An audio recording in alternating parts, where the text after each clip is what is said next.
Okay, so today's English lesson is the writing. Okay, the really awesome, cool writing that you guys are all going to produce about that amazing entrance into Charlie and the Chocolate Factory, into Willy Wonka's Chocolate Factory. So you did some planning yesterday and you decided who you were going to write as, because we're going to write in the first person, aren't we? As one of those characters. And I showed you my planning yesterday, and my planning was all about through the eyes of Mike TV. So I was going to write in the first person as Mike TV. And I showed you my planning, and I've got my planning in front of me. So the first thing I want you to do is, when you are producing this writing, you can do it, you can write it, or you can do it and word process it, but it needs to be sent through to Cecil.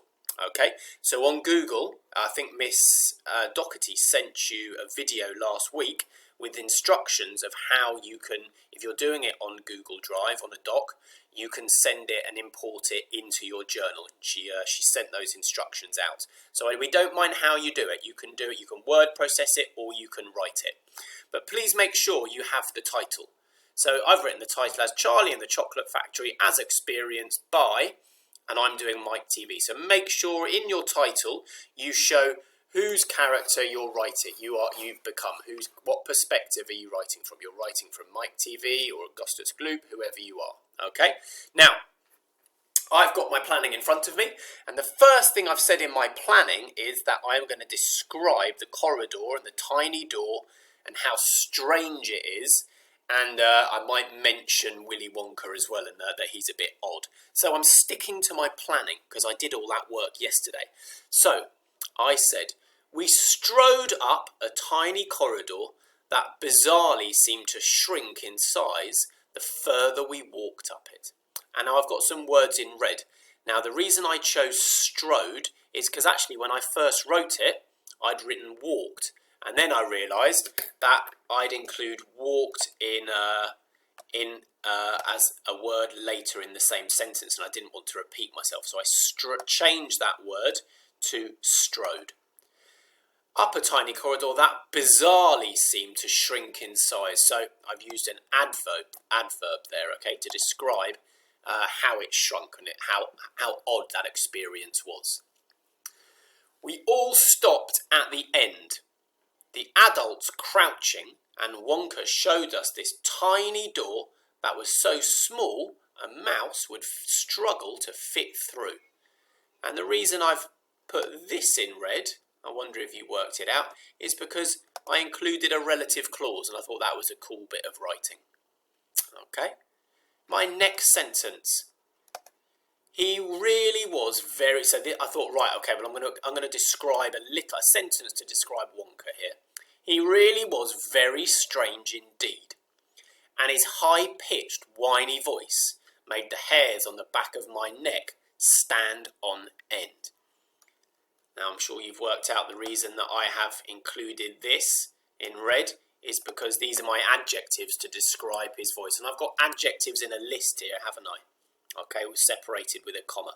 And then I've got made the hairs on the back of my neck stand on end. So I've got some show not tell there. Okay, some inference, isn't it? So if the hairs on the back of his neck, Mike TV's neck is standing on end, he's not really excited, is he? He might be excited, but I think he's a bit wary of Willy Wonka, isn't he? Okay, a bit wary of him. He's a bit odd, a bit strange. So that shows us, the reader, that he's not too sure about him. He gives him the creeps a little bit. Okay, and then I've started my next sentence with an adverb. Awkwardly, he bent down, took out a huge set of keys and unlocked the minuscule door. Now I did write small door, and then I thought, oh no, that's a bit boring. And then I realised, oh, up here I've written tiny door already, so I'm going to change it, and actually I'm going to have a really good adjective to describe the door. And I might have looked in a thesaurus and I came up with the word minuscule, which means really small, doesn't it? To my surprise, can you see I haven't started any of these sentences with then? And I do not want you guys to start a sentence with then. Okay? ED openers, ING openers, LY openers. Okay?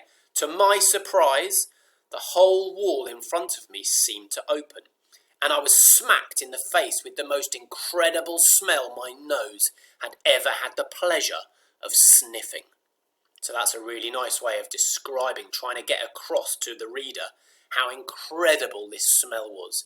And I used that strong verb there, smacked, didn't I? I was smacked in the face with this incredible smell. It was like I'd been transported to a different land, a different planet, a different universe. So the reason I've repeated this is actually because I've used repetition to get my point across of how different and incredible this place was. Excited. So I've got an ED opener here. Excited, I stepped forward, feeling giddy, and we followed Wonka down through a meadow. And then I didn't want to do any more, okay? Because I want you guys to use your imagination and to not even see what I've come up with, okay? But I was going to look at my planning, and I can see that the next bit of my planning is to describe the site, describe what's inside that chocolate factory. How would Mike TV describe it? And I want 3 or 4 sentences to describe it, and I would like you guys, because I'm presuming, I haven't looked at all your planning, but I'm presuming that you guys have come up with the fact that after he goes in, you want to describe the chocolate factory to put that reader, give that image in the reader's head. So describe it, okay? 3 or 4 sentences, not 1 sentence. All right? So I hope my planning helps. What we haven't done is just given you a tick list of things to include. Because I think sometimes when you have that tick list, it becomes a little bit daunting, doesn't it? Oh, I've got to put a semicolon in, I've got to include this, I've got to include that. And sometimes that affects the quality of your writing, all right? So, write. I just want you to write right away, make it incredible, make it really descriptive, okay? And then in the back of your mind, like I did, think about all of those elements that make it awesome writing and where the writing comes alive in the reader's mind. All right? So really good luck, and we really look forward to seeing what you come up with.